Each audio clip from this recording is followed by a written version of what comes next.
Today is World Intellectual Property Day, and the theme for this year's celebration is Rich for Gold, IP and Sports. The theme seeks to highlight the positive role that intellectual property plays in encouraging sports and other range of pursuits.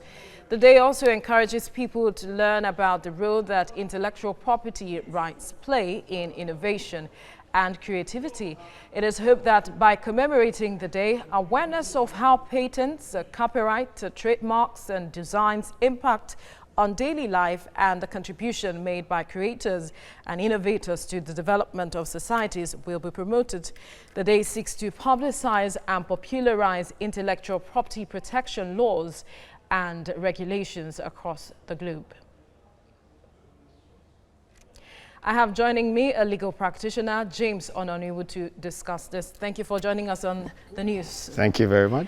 All right, let's start with today, the day, Intellectual Property Day. And today we are also beaming the searchlight on sports. And some will wonder, on sports, we've heard about music, but sports. Perhaps you'd like to demystify this.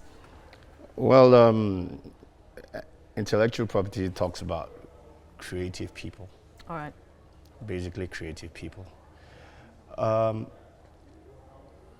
you talk about intellectual property, you're talking about something God had given you, inherent in you, and things that you can bring out and sell without being, controlled by government. Those are not things. Those are things that you can just. It's your government has no right over them. Yes, those are your own God-given talents that you're bringing out. But then the government has a role to play in all of this, in bringing policies in place to regulate. Yes, all of that. Encourage people to come out and make money from your creativity. All right. So how would you evaluate our government's policies and structures in place to encourage this? Yeah, the government has tried because a long time ago there was nothing on ground. People weren't seeing the effect of their creativeness vis-a-vis how they make money from it.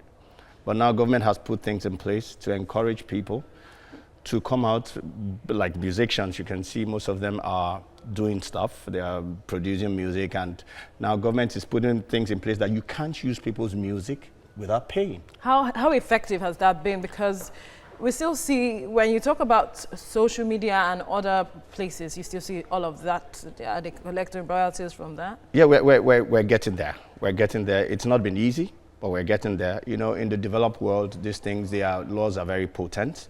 But now everybody thinks that people's intellectual property should be taken for free. Nobody sees it as a property. Like you own a property, you make value from your property, but nobody sees music as something that belongs to people. Everybody thinks that they can just play music and damn the consequences of those that own it. That's what the government is trying to do. Now, the fight has been quite impressive, because before, a lot of copyright owners, creative people, don't make money. But now at least they're getting something. And if the government can keep helping, more money will be getting into the process. Before we let you go, but some of them have said that the royalties they collect is absolutely low, and so they are not pushing for it. Well, the royalties are low because people using their music aren't paying. This is TVC. I'm sure it's difficult for you to pay those CMOs that are collecting royalties on behalf of the owners of the music. People don't want to pay. People give excuses. They believe that those property is for free. The usage of the creative people's works are for free, so nobody wants to pay. And the government needs to do more to encourage those CMOs that are collecting royalties on behalf of musicians. All right, thank you, James Ononiwu, for your time.